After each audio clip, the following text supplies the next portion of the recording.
Hi there, I'm Nafisa Latic and this is Across the Balkans. Now, Bulgaria is the big story of the week after it just held elections.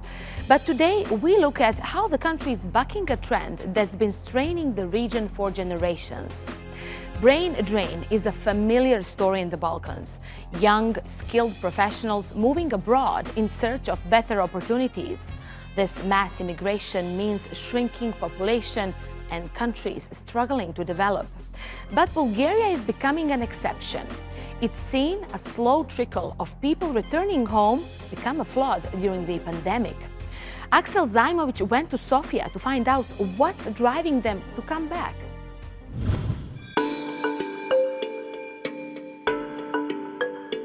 Welcome to Bulgaria, the EU's poorest member state and one of the world's fastest shrinking populations.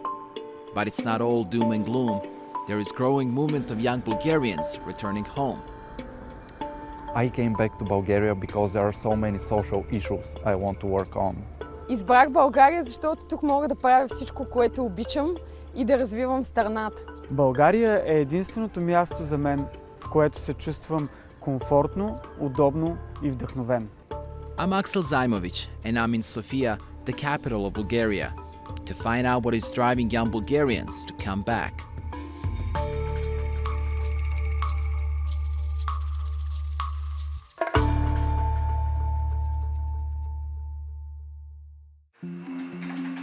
I was one of those people who immigrated once.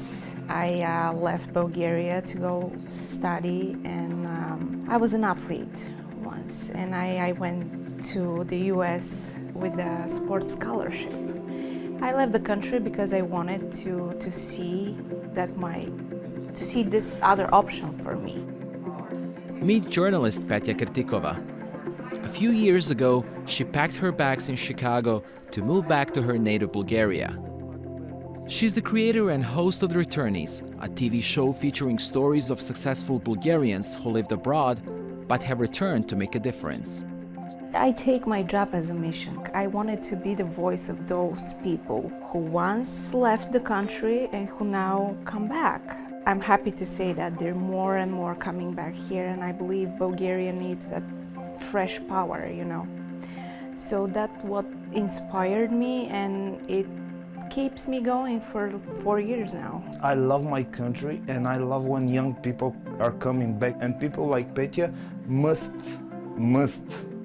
continue spreading the good stories, the positive people, because at this time, like we are living in very, very bad times nowadays, we need the people who make good to other people. Petya's mission to show Bulgarians that there is a future in the country is a mighty one. The nation's population stands at 7 million and it's shrinking fast. The UN estimates Bulgaria will lose nearly 25% of its population by 2050. Only Bulgaria and Lithuania have such a stark projection. We're going to meet the founders of Studio Zmej. That's an animation and storytelling studio founded 6 years ago. Their main goals are developing the local animation industry, but also bringing talented professionals back to Bulgaria by offering some really cool projects to work on. I was living in London. I had a very nice job, which paid very well, and I could stay there and live very comfortably and develop a nice career in this very big foreign company that would be probably one of the best places that I could work and develop in my field. Creative director Dimitar Petrov says he came back to Bulgaria to make a difference. We were exporting a very negative image of Bulgaria and the Balkans in general, especially at that time. That was shortly after Bulgaria and Romania entered the EU, so there was like a huge scare that Bulgarian immigrants are coming to take your jobs and steal your homes and stuff like that. And it was very sad because I saw this was influencing how people would react to you. We have a fantastic culture and fantastic folklore that we can export and we can show to the world, and we can use it to build value and to contribute in some way. But locally, no one was kind of doing that. Dimitar and his team designed The Golden Apple, the first animated series based on Balkans legends. The series turned out to be a success. It also became a launchpad for students studying animation. It's our way to take the best from people that we want to hire and to teach them the best practices that we want them to practice in the studio. We found out that people that are studying animation in Bulgaria are not super well prepared in practice, so we decided that it's better for us to train them with the programs that we use, with the software, with everything that they need to know. Here, we can actually build something that has a real impact. If we give a choice to someone who is graduating high school now, if they can work in animation here or abroad, and even if it's just a few people, I would think that would be enough of proof that what we're doing makes sense. The numbers of Bulgarians returning has skyrocketed. In 2018 alone, over 30,000 made their way back to their native country. But not everyone is optimistic. Bulgaria is still very far away. We're still the poorest country in the EU by far. In order to be successful in the Bulgarian labor market, you need to have at least professional education of some sort, if not tertiary. This is the situation that we found ourselves in right now. But the latest trend is linked to the ongoing pandemic. It has fueled the reverse migration. Exiled professionals seeking work abroad are returning home. This is Hristo Boyadjiev. He runs Tuktam, a non-profit from Sofia who links the Bulgarian diaspora with their homeland and helps them resettle. We definitely saw hundreds of thousands of Bulgarians come back to Bulgaria last year because of COVID. Now, nobody's officially certain how it's going to go from this point on. My best estimate is that most of the people that came back probably lost their jobs in wherever they were around Europe. My guess is those guys, or 90% of those people, will return abroad. The grass is not always greener. People here say Bulgaria is not a paradise either, but there's an opportunity to create a seat at the table. I think there are a lot of smart people trying to do good by Bulgaria, and they've been caught on the wrong side of a difficult transition into democracy, which has taken a little bit too long than we expected. Bulgaria has moved in the right direction. We are far better off than we were 15, 20 years ago. They came back and they started really developing different point of view here. They're changing the narrative, they're changing the way of how we look at things. For many Bulgarians, the dream of living abroad is coming to an end. Since the homeland's becoming more appealing, they say it's time to live the Bulgarian dream. Aksel Zaimovic, TRT World, Sofia.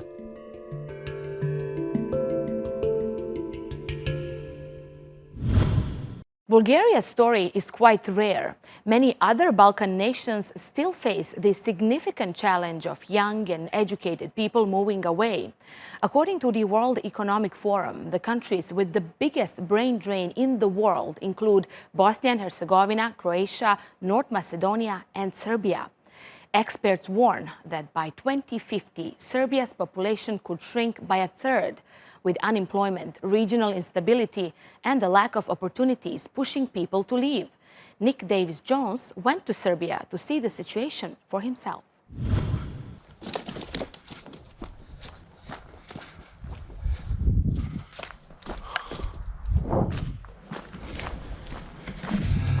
Where is everybody? It's Saturday, and you'd expect families and children to be in the playground and enjoying themselves.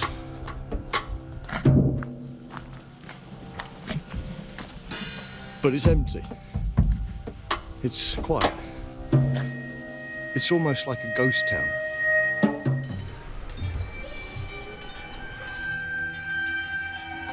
Subotica is a small city in the north of Serbia. It feels like a city in decline. Its young, skilled and educated professionals are leaving. Just 50 kilometers away in Hungary and Croatia, living standards and wages are higher. And the country is experiencing a medical exodus. 10,000 healthcare professionals have left over the past 2 decades. The Serbian government spends millions of euros each year to train doctors.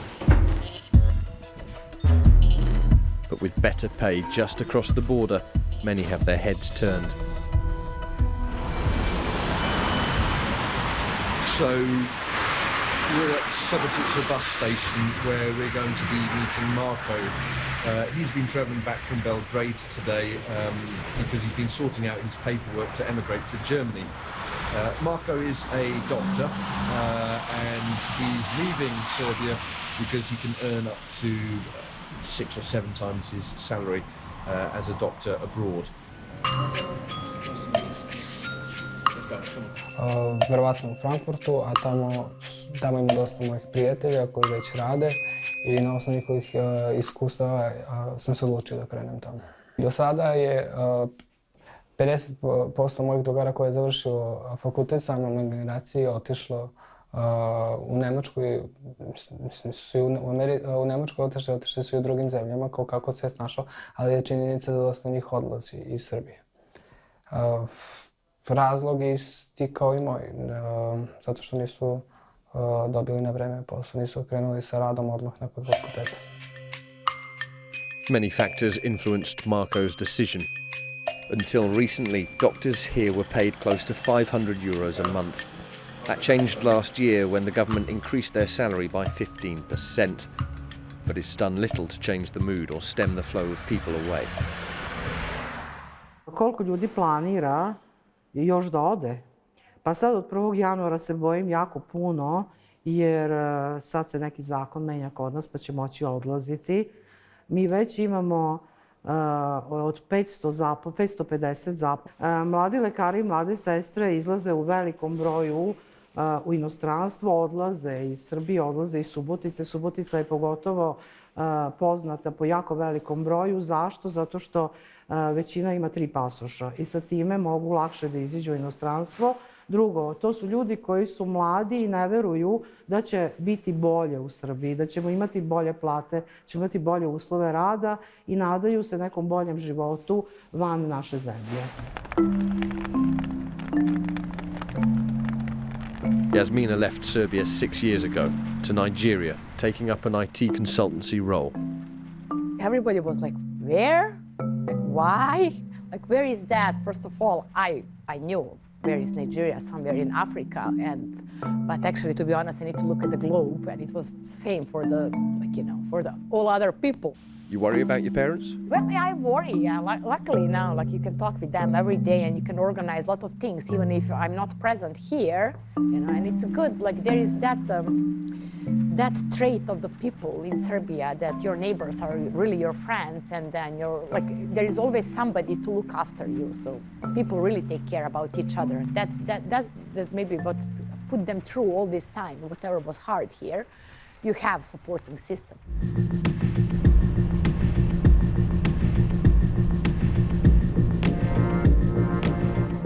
The exodus is felt acutely away from urban centres. According to the European Statistical Office, 52,000 people left Serbia in 2018, a number that continues to rise.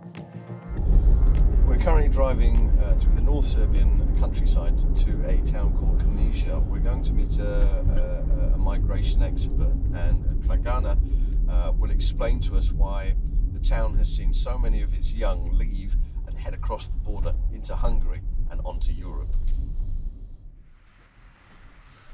Croatia is known locally as the town of silence. 14 kilometers away lies Europe's border, and the town is shrinking in size. People who finished university, they cannot find jobs in Croatia especially, and that is why they leave. And now it's becoming also more and more regular that middle-aged and older people also leave. And the biggest problem is now that we have this administrative ban on a national level, so that people cannot be hired into the public sector. And it's been on for, I don't know now, 5-6 years. And they have been promising to lift the ban for quite a while. And so education, medical sector, the public sector, so no one can get new workers. The ghost of Christoph Mohin appears in the town on weekends when he returns from studying IT in Hungary. His take on why people leave is simple. It's obviously for the money. That's the biggest reason. But in this town we have two pubs, we can call it pubs, and usually we can go there.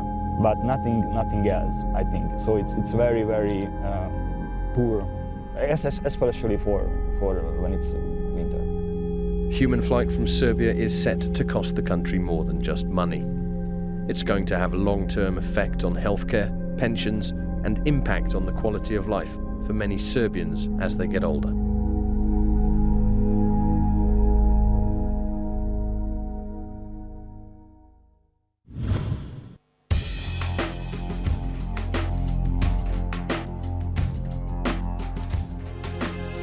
Another country struggling with people leaving is Croatia, which has the second highest rate of immigration in the EU.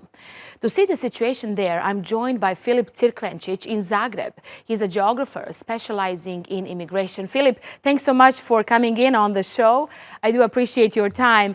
Listen, I know you traveled a lot. I know you joined many student programs, had many opportunities abroad, but decided to stay in your home country, Croatia. Why is that? Yeah, hello to you also. Yeah, I have a lot of experience in study programs, studying abroad, like Erasmus or another programs in that field. But why I decided to stay is actually the reason, first of all, my friends and family, which is also the reasons for many other migrant workers to come back to Croatia or to emigrate temporarily, not permanently. It's friends and family. But from another point of view, it's also this new possibility that I know that I have opportunity to go in the European Union, to work in other countries, but also to come back in Croatia also. So we have this flexibility now. We do not need to have a permanent decision currently at the moment. That's something different. Right, so you came back with new experiences and decided to stay. Now, Croatia was seeing a big increase in the number of people leaving, especially back in 2017, when almost 50,000 people left. But what's the situation now, especially when it comes to the young people that you work a lot with? And did the pandemic change trends in Croatia like we have seen in our story from Bulgaria? Okay, what is different in Croatia is also, of course, increase the number of people who are emigrating Croatia mostly to Germany, Austria, and then Ireland. But what is actually the difference is the change in the situation. Why are the reasons of emigration? So the first reason is always better standard. Then on the second place, worldview and moral values. And on the third place are better paid jobs in the same profession. So the economical reasons are not always the push factor, just one of them. And what's actually different here in Croatia is, yes, Croatia is the fourth in the world according to the brain-drain ratio, really high number. But what is actually different in Croatia is the net migration status also changed. Although Croatian students and people are immigrated to another Western European countries, but we are also noticing the rising number of people who are immigrating to Croatia also, especially for the other European countries, so outside of European Union, which means mostly Western Balkan countries like Serbia, Bosnia and Herzegovina, Northern Macedonia, and Montenegro. So we have also increased in these populations entering the Croatia. So the net migration is also the last year, 2019, when we had the data, the lowest in the last 10 years. So.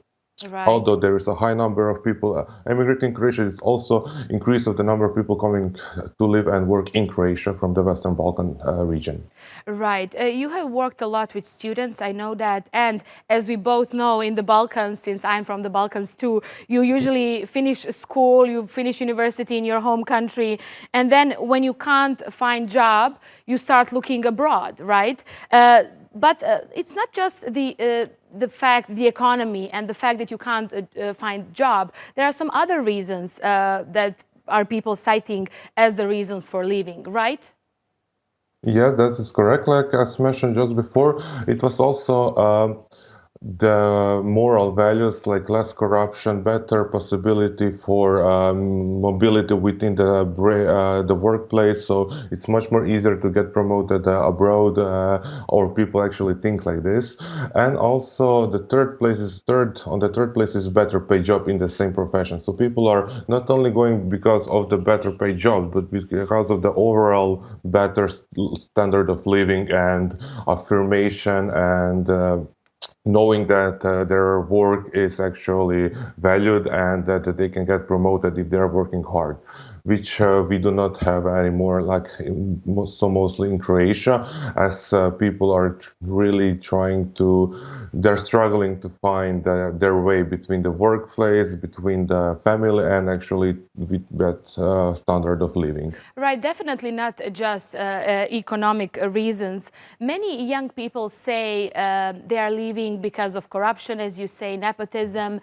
They also say they don't feel connected to their countries. Why do you think this is the case? But that is actually different because of people, because they know their possibilities in the European Union. So you're connected with your family and friends. That's the one of the reasons. But what's actually different, we have a very long tradition of people emigrating to Austria, Germany, and other Western European countries. So our grandparents were also migrating and working abroad. So we actually have this feeling already in the collective mindset. But also younger generations are trying to forget all bad things happened in the 90s in this region whole. And therefore going abroad will open a lot of possibilities, and especially when Croatia joined the European Union, we now do not need any work permit or working visa to work in another country in the European Union, which actually make this process much more easier. So finding a job online, connecting with a friend who is already there, maybe with some university, career center and so on, will always make it more easier to find job, to buy a ticket, and to move there. And right. And now let's. I mean, at this moment when pandemic brought many young people back home, what are the chances, Philip, they actually stay? I mean, let's not forget we are talking here about poor countries whose economies struggle even before the pandemic, and now obviously the situation is even worse. How to keep these people at home? Okay, what we have actually different here is the problem of a lot of foreign nationals losing their jobs in the country abroad, and they have also problem with the legal status, with the application to the work permits, visas, and so on, which is very bad situation for those people. In Croatian students, actually, Croatian people working abroad does not have these legal issues that much, which is lucky for them. But the problem is also here find the right balance between working abroad and working in Croatia. What's the difference when we put all that together? Like this pandemic also shows us that the value of the family. In the lockdown, the family worked together, but the foreign workers were mostly alone in their apartments with maybe friends from another country, because although we have changed here that most families are moving abroad. The whole families are moving to Ireland or to Germany, not only one member of the family, but also this feeling of alienation and missing the families and something like that. So another value is put in front of this pandemic. So it's not only the money, the economical status, it's also the value of the family and the friends. And during this pandemic, especially during the lockdown, we saw the importance of staying connected. And right, we definitely all saw that. Philip, thank you so much. We'll keep an eye on those trends in the Balkans. Thank you for joining us here on Across the Balkans. I hope to have you again on the show. Philip Cirkvencic there in Zagreb for us. Thanks for watching this episode of Across the Balkans. the show dedicated to the people, places and stories of Southeastern Europe. From me and the team, goodbye.